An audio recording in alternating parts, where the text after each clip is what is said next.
Well, at best, nakakatawa to, no? Mga kababayan, Jade and Admar. Kasi nga, sino ba naman ang siraulo na makikipagbati sa isang tao na wala nang ginawa kundi i-persecute ang iyong pamilya, ang iyong mga kaalyado, lalong-lalo na yung tatay mo ay pinakidnap at nandun ngayon nga nakakulong sa isang foreign court or foreign detention facility being tried, no?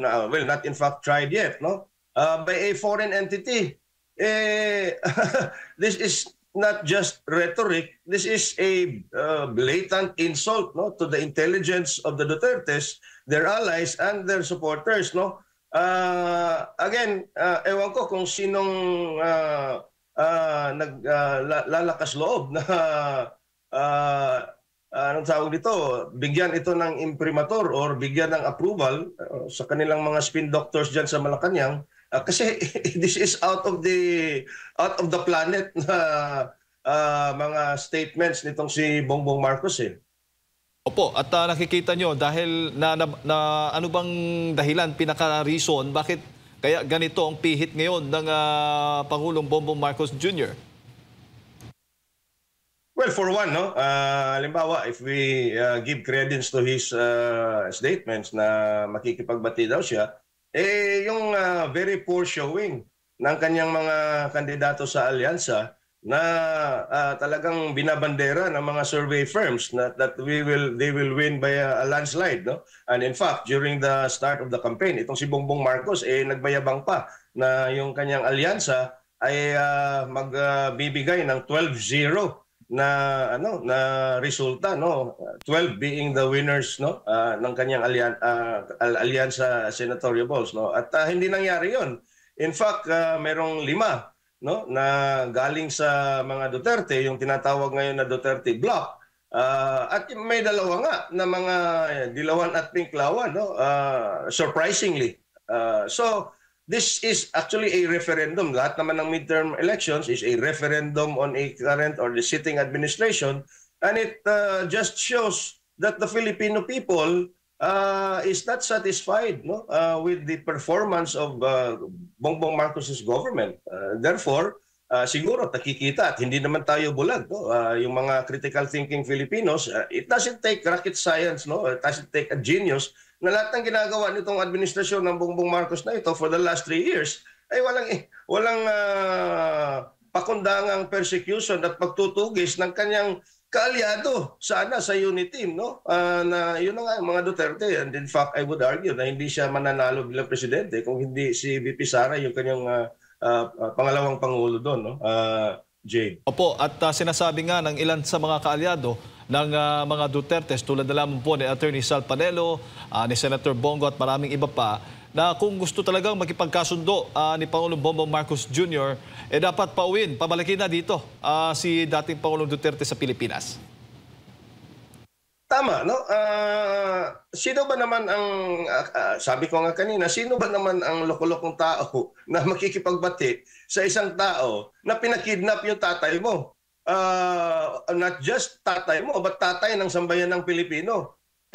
Kung mag-extend ka ng olive branch, no, dapat meron ka munang ipapakitang sign of good faith, no, evidence of good faith. At una na niyan, pauwi na itong si former President Rodrigo Duterte.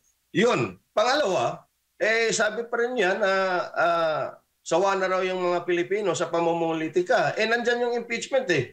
At ngayon nga, may statement si Senator Chis Escudero patungkol dun sa impeachment, no, na pinadala niya kay Speaker Martin Romualdez, no. So, yun na nga, no, dapat pauwiin niya, no, makipag-ugnayan siya sa ICC. Hindi naman niya hanggang ngayon, paulit-ulit, hindi raw nila kinikilala ang jurisdiction ng ICC sa ating bansa. So, ewan ko kung paano niya yan gagawin. Pero yun na nga, no, ang unang malakas na ebidensya na gusto niya makipagbati at ayaw na niya ng pamumulitika the last 3 years of his administration is pauwiin talaga itong si former President Duterte. Opo. Sinasabi naman ng palasyo kahapon ni Yusek Claire Castro na walang kondisyon ng pakikipagkasundo ni President Bongbong Marcos Jr. sa mga Dutertes. Yan na nga eh. Nakakatawa talaga to si Yusek Claire Castro. In any negotiation and in any peace agreement, no, meron talaga yung kondisyon.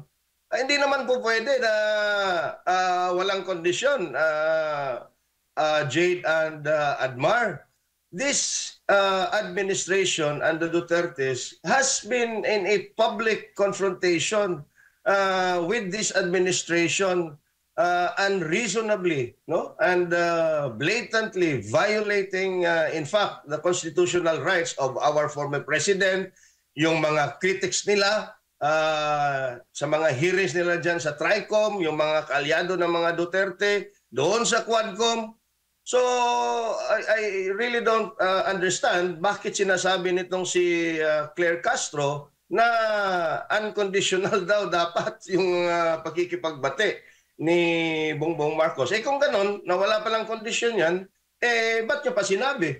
Ba't pa kailangan ng podcast?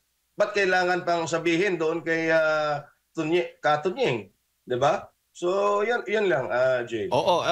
Alin bang mas gusto mo na programa? I mean, kasi last time sa nagdaang administrasyon, Sir E.B., may Talk to the Nation address, di ba? I mean, tawag ito yung gabi-gabi na press con, yung pinupulong ng dating Pangulong Duterte, yung kanyang mga gabinete, nakikipag-usap, nagtatanong, nag-update sa mga kababayan natin hinggil sa mga developments sa ating bansa. Kumpara mo naman dito sa podcast ng Pangulong Bongbong Marcos Jr. Yun na nga, no? Kasi nga, lahat ng gobyernong itong ginagawa nito, puro scripted eh. Lahat ng mga sinasabi niyang Marcos Jr. na yan, ay puro scripted, no? Yung podcast niya is pre-recorded eh, hindi live, walang live interaction. Di tulad ng ginagawa ng former President Duterte na talagang live interaction, nakikipag-balitaktakan siya sa mga Malacanang press corps. Yun ang hindi pwedeng gawin nitong si Bongbong Marcos. We've seen that already, no, in countless times, no, so many times na may mga ambush interview itong si Bongbong Marcos na talagang hindi niya kaya na sagutin yung very, very hard questions, no, very, very pointed questions from our journalists. So, yun nga, no, ito is just a form. Alam mo, sa tingin ko, itong si Bongbong Marcos, yung ginawa niyang podcast na yan, yung ginawa niyang mga, it's just a form of appeasing himself, not the Filipino people. Para lang may sabihin siya sa kanyang sarili na may ginawa siya, no? At worst, no, itong mga ginagawa na ito, para bang putting the VP, putting VP Sara, the Dutertes, and the Duterte supporters, no? Parang nilalagay nila sa isang sulok na, oy, makikipagbati kami. Pero alangan namang makikipagbati yung mga Duterte, si VP Sara, habang nakakulong si Pangulong Duterte. Talaga namang hindi tayo makikipagbati. Kahit ako nga, hindi ako makikipagbati ng ganyan. So ang sabihin na ngayon, ayan na, nag-extend na ng olive branch yung Pangulo, ayaw ng VP, ayaw ng mga Duterte supporters. Diba? So ipagmumukha pa rin nila na yung mga Duterte at si VP Sara ang masamang tao sa ganitong pamamaraan.